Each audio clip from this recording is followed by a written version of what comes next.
What's this? 20th of October, 1909, Eastridge, Tennessee, right at the border to Georgia.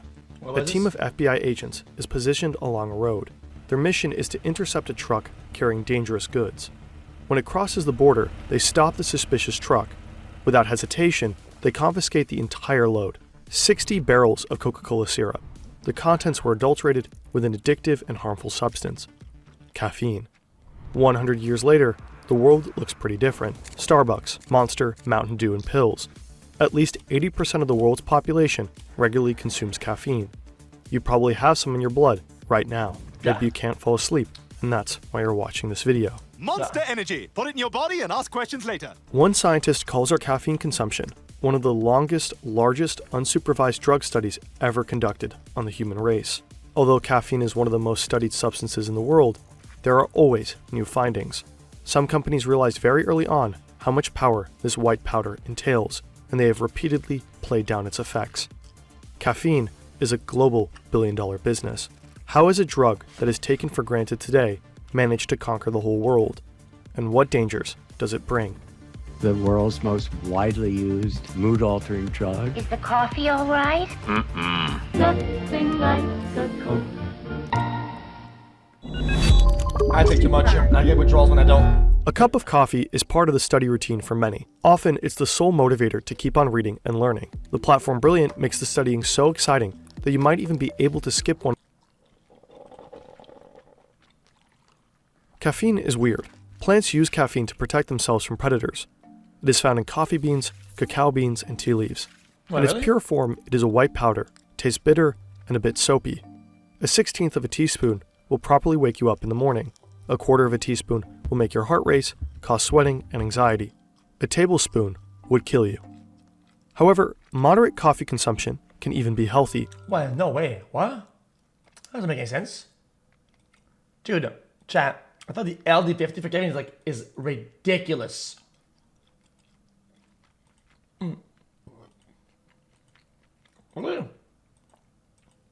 White powder, tastes bitter, and a bit soapy. A 1/16 of a teaspoon will properly wake you up in the morning. A 1/4 of a teaspoon will make your heart race, cause sweating and anxiety. A tablespoon would kill you. However, moderate coffee consumption can even be healthy. It lowers the risk of cancer, cardiovascular diseases, diabetes, Parkinson's disease, dementia, and likely even depression. People love caffeine and have consumed it for several centuries. Europe in the Middle Ages. Monsters are still monsters. We have a hearty beer soup for breakfast, a glass of beer for lunch, and of course, beer for dinner. Everyone drinks beer, always. Not necessarily because of the alcohol, it contains little anyways, but because it tastes better than water. The average British drinks 3 liters a day, including children. In the 16th century, a hot black drink from the Middle East amazes Europeans. It looks different than beer, it tastes different than beer, and it has a different effect than beer. Coffee drinkers are soon seen as productive and bourgeois, whereas beer drinkers are considered lazy and comfortable. In 1700, there were already 3,000 coffee houses in London. Trade, literature, science, and philosophy flourished there. Some historians even claim that the Age of Enlightenment and industrialization would not have been possible without coffee. True. Meanwhile, coffee is an extremely controversial topic at the time. Charles II believes that his people could plan his coup while hooked on coffee. He therefore bans all coffee houses. The public outcry is so great that he revokes the ban just a few days later. Frederick the Great bans coffee roasters. To combat the flourishing black market, the Prussian king hires 400 so-called coffee sniffers to track down illegal coffee roasters. The ban is lifted immediately after his death. No caffeine ban in history was successful in the long run. The world's largest beverage manufacturer of today also made sure of this. Coca-Cola was invented by a pharmacist called John Pemberton. It was initially advertised as a medicine. It's said to cure headaches, hysteria, and melancholy. But above all, Coca-Cola does one thing. It wakes you up because it contains cocaine and caffeine. Yeah. Coca-Cola soon has to remove the cocaine, but it still contains caffeine, Ooh. Plenty of it. At the beginning of the 20th century, the drink has as much caffeine as today's energy drinks. Caffeine has been the enemy of one man from the very beginning, Harvey Washington Wiley. He's the head of the Bureau of Chemistry, the predecessor of the powerful Food and Drug Administration. He cannot believe that children as young as 4 are drinking cola. In his opinion, the substance is just as addictive as opium. He declares war on Coca-Cola and orders the FBI to confiscate a shipment of the evil drink. A Bro. spectacular court Imagine the offices at the time that had real Coca-Cola at the time, but they probably outperformed everybody by a flat, massive margin. They were probably balling the fuck out. A spectacular court case develops that will pave the way for caffeinated drinks forever. The entire United States is watching, the soon-to-be most powerful government in the world against the soon-to-be largest beverage manufacturer in the world, Coca-Cola. Wiley and his office call more than 20 witnesses, including doctors, scientists, and regular Coke drinkers. In their closing statement, they confidently say caffeine is a dangerous drug that could be even regarded as poisonous. Coca-Cola quickly commissions a study itself, as there are virtually no caffeine studies on humans at the time. They hire a young psychologist, give him a lot of money, and have him carry out a number of experiments in just a few weeks. The young scientist delivers exonerating results. His conclusion in court: caffeine is harmless. Even better, caffeine has a physical and mental performance-enhancing effect. Jackpot. Coca-Cola wins. Later, however, there is an out-of-court settlement, and Coca-Cola reduces its caffeine content. But what remains in the public eye is that Coca-Cola won, and caffeine is a wonder drug with no side effects. And so begins a century of unrestrained caffeine consumption. Yeah, I don't give a fuck, to be honest. Red Bull gives you wings. In the USA, black filter coffee and caffeinated soft drinks initially take off. Then, in the 90s, Starbucks overtakes the drip coffee.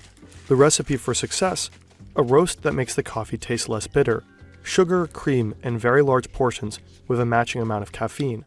And just when people thought there couldn't be any more caffeine and sugar in a drink, energy drinks entered the scene. In 1987, the first Red Bull can is launched on the market.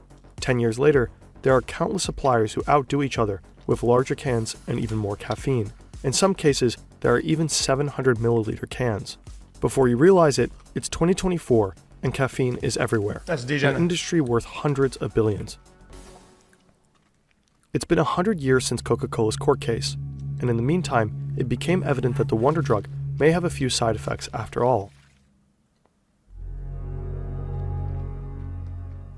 First of all, caffeine is not a dangerous evil drug. It does not ruin lives or destroy families, although there are cases of caffeine poisoning, emergency room visits, and even deaths. These are extremely rare. According to experts, adults can safely drink a caffeine equivalent of 4 cups of coffee or 2 Monster energy drinks every day. As a teenager, about half as much, or even just a quarter. That's only considering the caffeine. Monster energy is of course super unhealthy. We wouldn't recommend drinking 1 Monster a day. Some people are particularly sensitive to caffeine. Their heart might start to race, or they break out in a sweat after just 1 cup of coffee. This is genetically determined. Others can still seem to sleep like a baby after a double espresso for dessert. The dosage one can take is individual. But even with harmless amounts of caffeine, there are hidden dangers.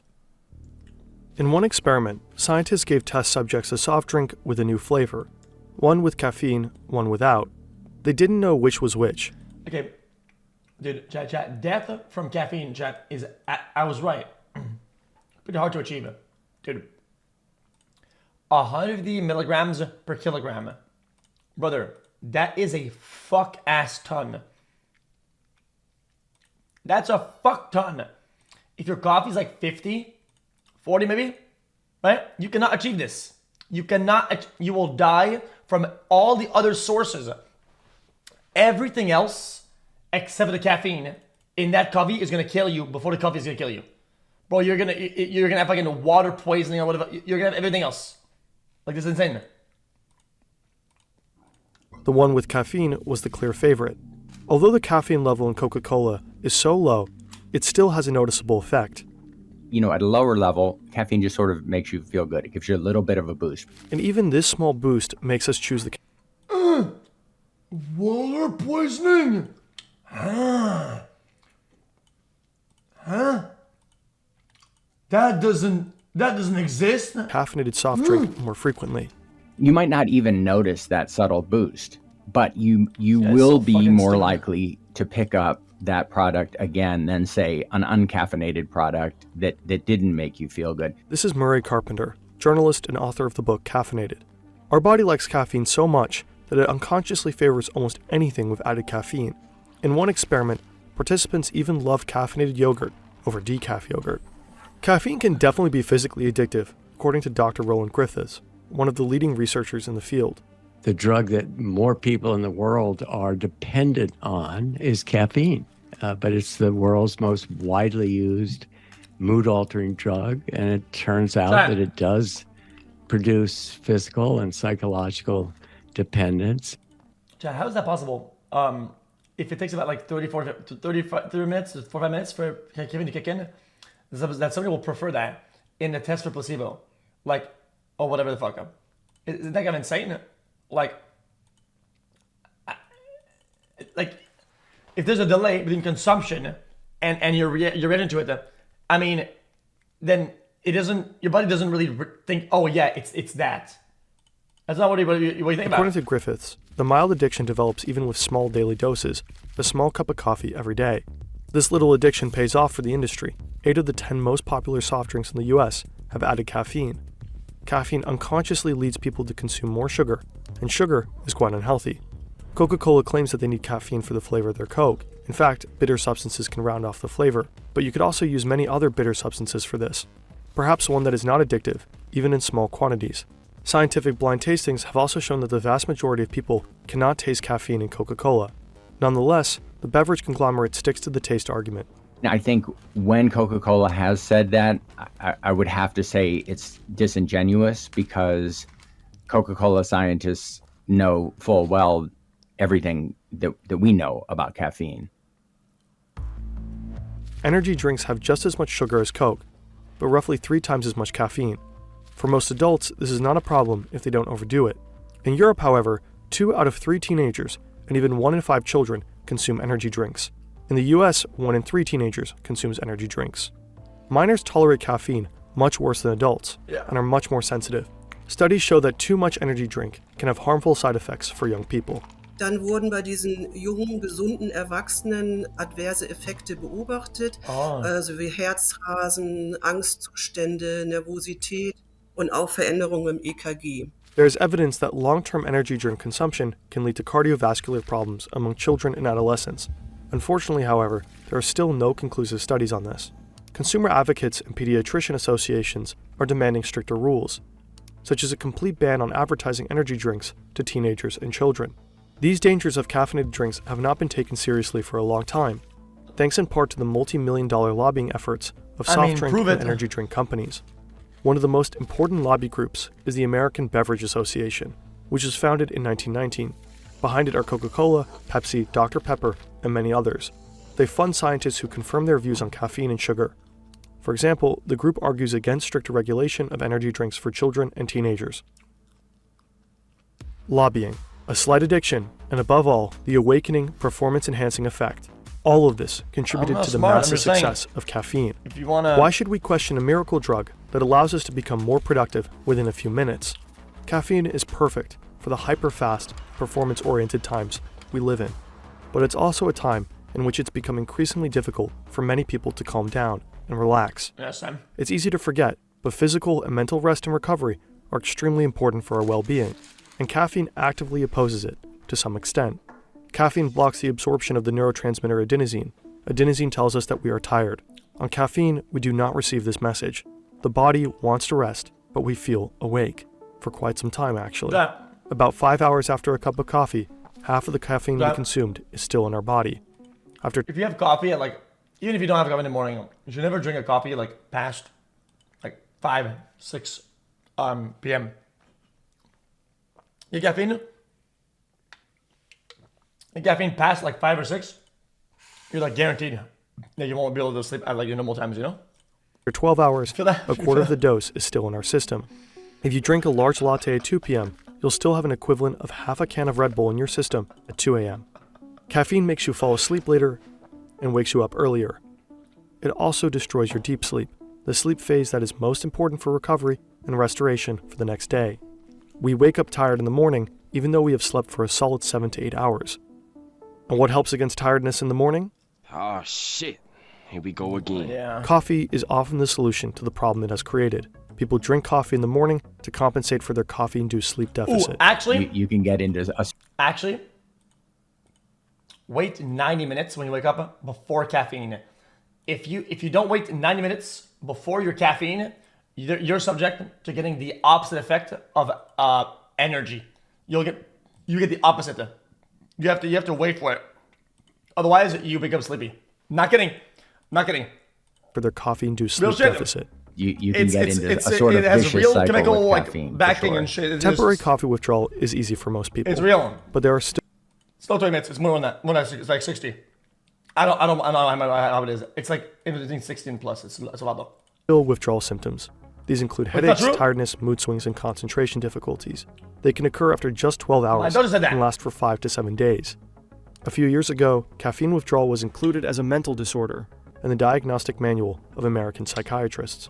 Several studies suggest that people with a high caffeine consumption are more prone to long-term fatigue. For the same wakening effect, they need to consume more and more caffeine. Experts recommend eliminating caffeine, say 6 or 7 hours before bedtime, seems to be a very good habit. Caffeine transformed a society of heavy drinkers into a society of wakeful, clear-thinking, productive coffee drinkers. Large international corporations use the addictive effect. Since we're going to hear this opinion, here's my opinion. The world is competitive as fuck, okay? And if you don't have some sort of like healthy imbalance or like compromises for energy, you lose. That's just how the world works. You lose. In a very competitive world, if you don't try to get to people's productiveness or whatever, you lose. It's what it is.